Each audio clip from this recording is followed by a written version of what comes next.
Welcome. Well, you're at home with Jim and Joy, and you are an important part of our EWTN family. And we are so very delighted that you have welcomed us into your home. You know, we would love to hear from you, so send us an email with a question or a comment to jimandjoy@EWTN.com. And remember, in your very busy life, you can always listen to this show. Just go out to EWTN Podcast Central at EWTN.com/radio/podcast or wherever you are listening to your podcasts. Now today, we're welcoming back Catholic author Dia Boyle to the show. Dia was born in Texas, raised in Iowa, and has made a home for her family in St. Paul, Minnesota for the past 36 years.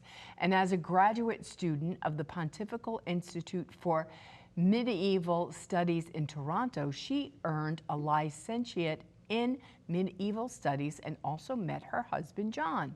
Now, John is a professor of Catholic studies at the University of St. Thomas, and Dia always happy to be a part of the university life.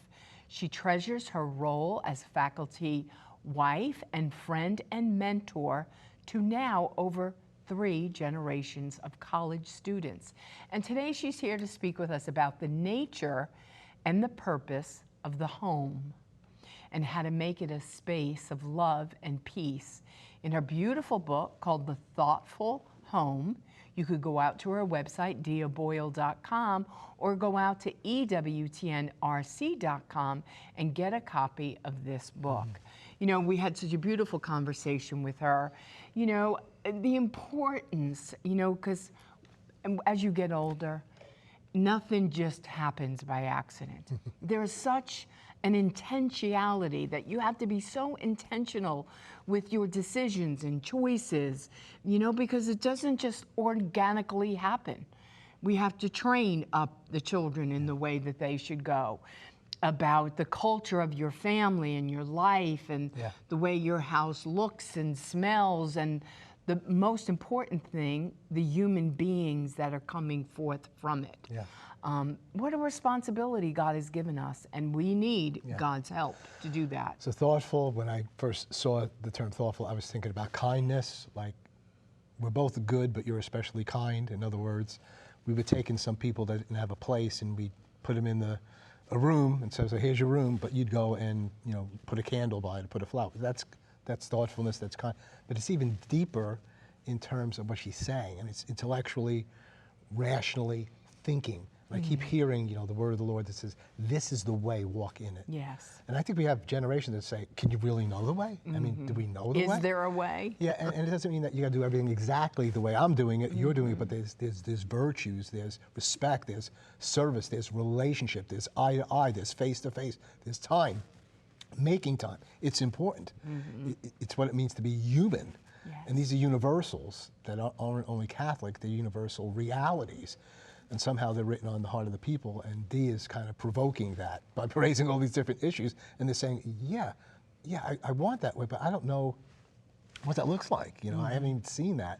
And so this book is just absolutely wonderful. I think it's prophetic. It's for this time. It's the forthtelling of truth, speaking in the midst of this technological and non-face-to-face culture and society. This is the way. There's nothing like being a human being and interacting with human beings.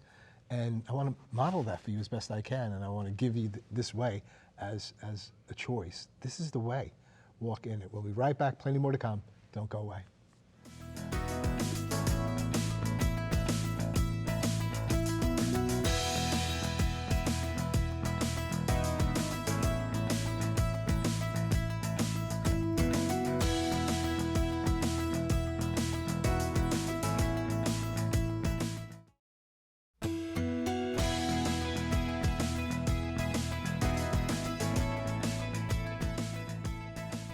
Welcome back. Well, our guest today is Dia Boyle. Go out to our website, diaboyle.com or EWTNRC.com to get a copy of her beautiful book, The Thoughtful Home. Well, Dia, we had you on yesterday and we shared so much information. You know, the the Catholic bishops have called the church the domestic home, right? That sounds so wonderful. How is the domestic home and faith and church all related? And what's our part in all of that through your beautiful book? When the Catechism talks about the domestic church, we tend to think of that as being our house, right? That's what's domestic. But what the Catechism is really referring to is the family that lives in that house, right? And I think, and what the Catechism is teaching is that the family the relationships of the family are part of the ecclesial relationships. It's part of the church. But we can hear domestic church and think, that means my house should look like a church. My house should have an altar in it. My house should have a lot of religious images in it, which is fine. That's not a problem. But that's not what's being asked for. What's being asked for is the relationships within the church. Within the home. So when our children grow up in a home where there is a strong father, where they have brothers and sisters, they grow up knowing deeply, instinctively, what a father is, what a brother is. So when Christ talks about God the Father, when Christ talks about, caring for your brother, it has a meaning that someone who doesn't have those strong relations isn't going to understand at the same level. There's so many other things that we learn in the home that helps us to understand what our Lord was talking about. So we want the home, I'm promoting that the home needs to be a place where those relationships are developed and fostered and protected and privileged. The home, a big part of the work of the homemaker is to make sure that the home is a place that brings people together rather than isolating them, separating them, sending them off to their own corner. Islands. And I do think today we respond to interpersonal problems, kids fighting, for example. We tend to say, the problem is they're too close together. The problem is there's not enough space. The problem is they're trying to share the same thing and they're fighting over the same toy. The answer is, let's buy more things. Let's expand our house. Let's buy more toys. Let's buy another car so that we don't have to fight over the car. And we're shooting ourselves in the foot when we do that, because our children and ourselves, we never learn to get along, to work things out. And I think that's what the church, when it talks about the domestic church, it's talking about those relationships and the home being a place where those relationships can be fostered, protected, privileged, encouraged. Yeah, and it's so beautiful because in the home, we're learning the roles of each other as we do in church, right? And the way that we are formed so that we have life skills so that we can function as human beings.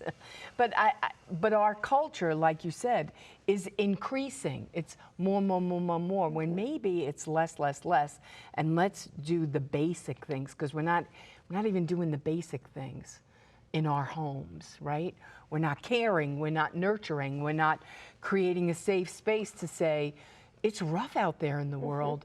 You need to come home here and rest, and be at rest, and be restored, and be renewed in this place, and be unconditionally loved. Yes, be looked at. Be looked at and seen. Not just valued for what you do, how you perform, but who you are. And you belong in that home. That's the unique thing about the home, is that everyone belongs there. They didn't have to earn that spot, right? They belong there because they're the daughter, the son, the mother, the father, the grandmother, the grandchild, right? They belong there because of who they are and not what they do.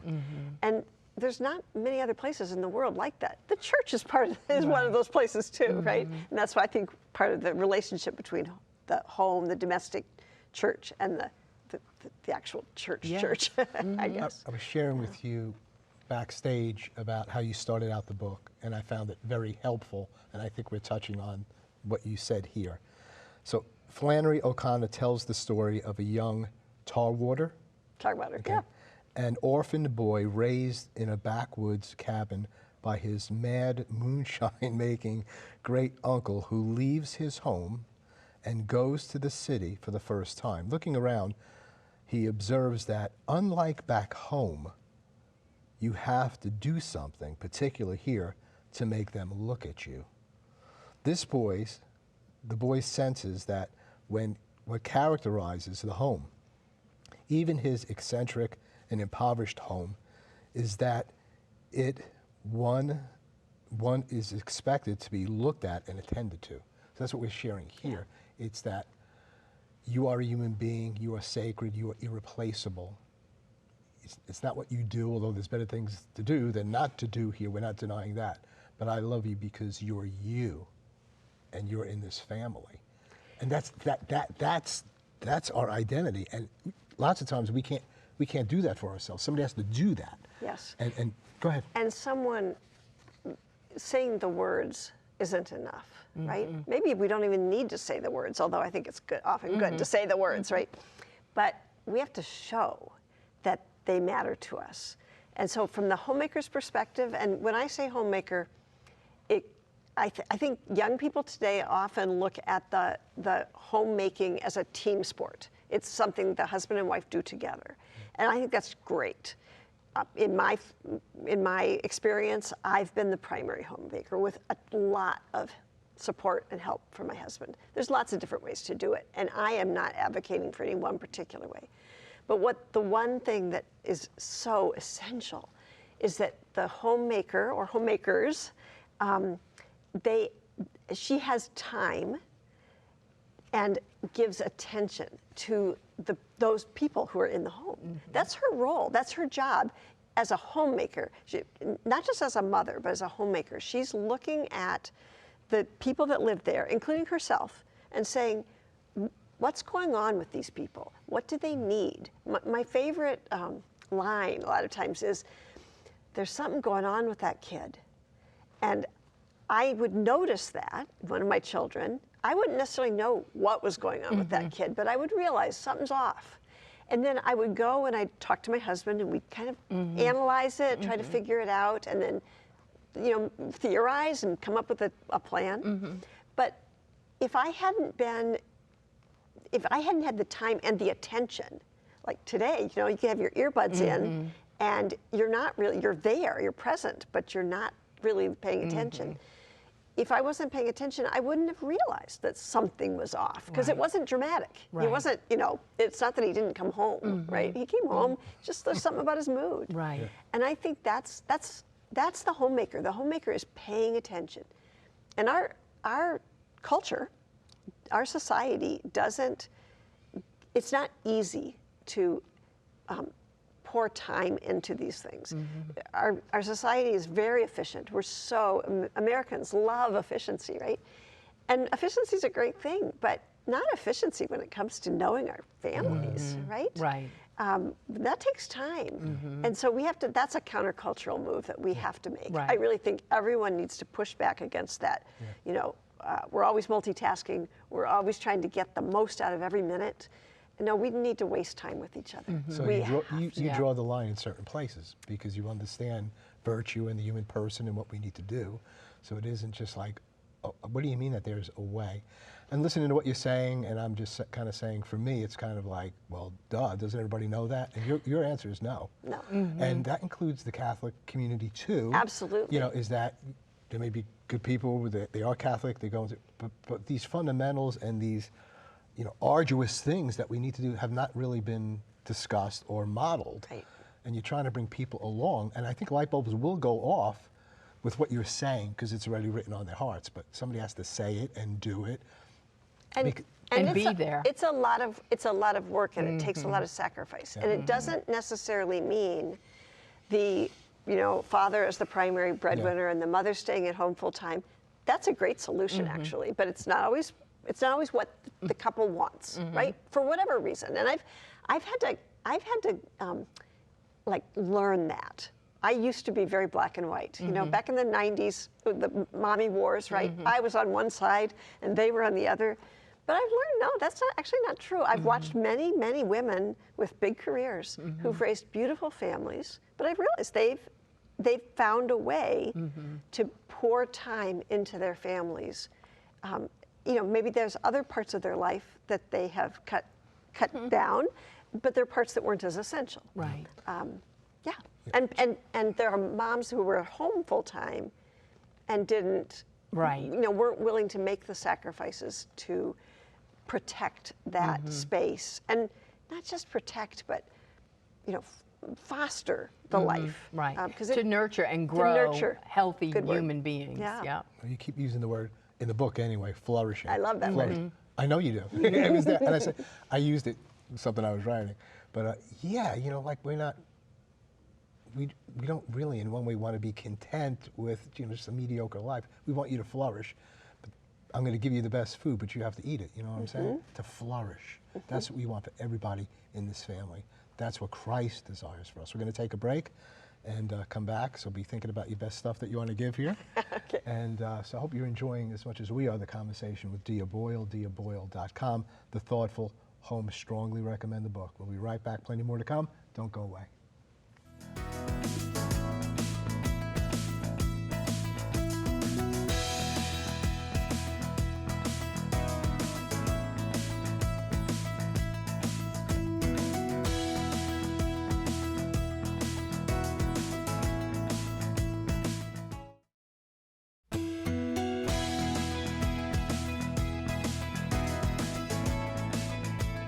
Welcome back. Well, we're wrapping up our conversation with Dia Boyle.